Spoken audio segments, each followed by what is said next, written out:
شامی صاحب ایک اور بات بھی جو ہے وہ سامنے آ گئی کہ تحریک تحفظ آئین پاکستان میٹنگ ہو گئی اور فیصلے ہو گئے وہاں پہ کہ ہم جلسے کریں گے، اجلاس ہوا ہے جی سر اور ابھی انہوں نے اعلان کیا اسد قیصر صاحب نے اور ہمارے جو کھوسا صاحب ہیں لطیف کھوسا صاحب جن کے گھر پہ اجلاس ہوا، انہوں نے کہا کہ ہم رابطہ عوام کریں گے، لوگوں سے ملیں گے۔ بالکل کریں، رابطہ عوام سے تو کوئی منع نہیں کر سکتا، ان کا حق ہے، اور لوگوں تک اپنی بات پہنچائیں۔ اور مولانا فضل الرحمان صاحب جو بات کر رہے ہیں، کہہ رہے ہیں سر کے پی بلوچستان میں حکومت کی ریٹ ختم ہو چکی ہے۔ دیکھیے اب بات یہ ہے کہ سارے پہلی بات ہے کہ آپ سب سیاستدان مل کر بیٹھیں، اچھا آپس کی دوریاں ختم کریں، جو اقتدار میں ہیں، جو اقتدار سے باہر ہیں۔ عمران خان صاحب ہیں، شہباز شریف صاحب ہیں، نواز شریف صاحب ہیں، اور یہ کردار جو ہے مولانا فضل الرحمان صاحب ادا کر سکتے ہیں، ان کو قریب لا سکتے ہیں۔ اچک زئی صاحب کردار ادا کر سکتے ہیں، ان کی میٹھی میٹھی باتیں بھی ہو رہی رانا ثناء اللہ صاحب سے۔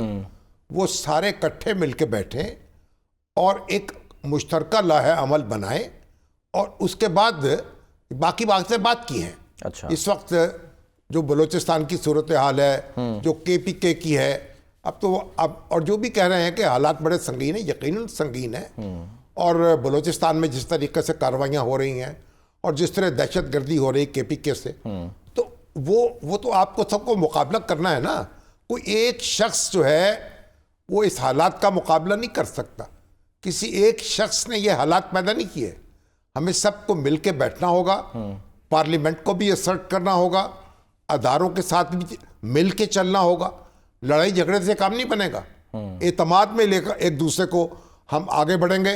اور جو بگٹی صاحب نے بڑی اچھی بات کہی ہے، جو ہمارے وزیر اعلیٰ ہیں سرفراز بگٹی صاحب، سرفراز بگٹی صاحب، انہوں نے کہا کہ یہ دہشت گرد جو ہیں انہوں نے پاکستانیوں کو شہید کیا ہے، یہ بلوچوں نے پنجابیوں کو نہیں مارا۔ بالکل درست بات ہے۔